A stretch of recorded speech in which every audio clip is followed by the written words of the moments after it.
Hi friend, আশা করি আপনারা সবাই ভালো আছেন। আজ বহুদিন অবসানের পর আপনাদের সামনে এই কৃষি বেড়া ইউটিউব চ্যানেলে চলে এলাম। তো আজ থেকে কন্টিনিউ ভিডিও করার চেষ্টা করব। আপনাদের সঙ্গে কমিউনিকেট করারও চেষ্টা করব কন্টিনিউ। তো আজকে যেহেতু অনেকদিন পর আসলাম, তো আপনাদের সঙ্গে কমিউনিকেট করছি। তো এর জন্য আজকে আপনাদেরকে নিয়েই শুরু করতে চাই। তো আজকে একটা কোয়েশ্চেন আছে আপনাদের জন্য। অবশ্যই আপনারা এর অ্যান্সার দেবেন। তো আগে ম্যাডামকে জিজ্ঞাসা করে নিই উত্তরটা কি দেয় ম্যাডাম আগে। তো জীবনে খুশি থাকতে হলে মোস্টলি ৩ টে জিনিসের খুব আমাদের প্রয়োজন। সেই ৩ টে জিনিস কি, কি? তো ম্যাডাম আমাদের কি উত্তর দেয় দেখি। বলুন ম্যাডাম।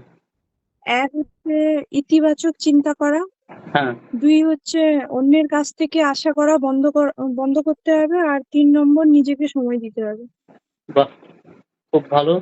তো ঠিক ভুলের উত্তর আমরা অবশ্যই মানে পরের ভিডিওতে আমি ২৭ তারিখে অবশ্যই আপনাদের জানাবো। কিন্তু সেই ২৭ তারিখ অব্দি আপনাদের কাছে এবার থাকলো যে আপনারা যদি এর উত্তর জেনে থাকেন অবশ্যই আপনারা কমেন্ট বক্সে কমেন্ট করবেন। আর অবশ্যই ২৭ তারিখে ভিডিওটা দেখার জন্য অবশ্যই চ্যানেলটিকে কৃষি বেড়া ইউটিউব চ্যানেলটিকে সাবস্ক্রাইব করে চ্যানেলটির সঙ্গে সর্বদা জুড়ে থাকবেন।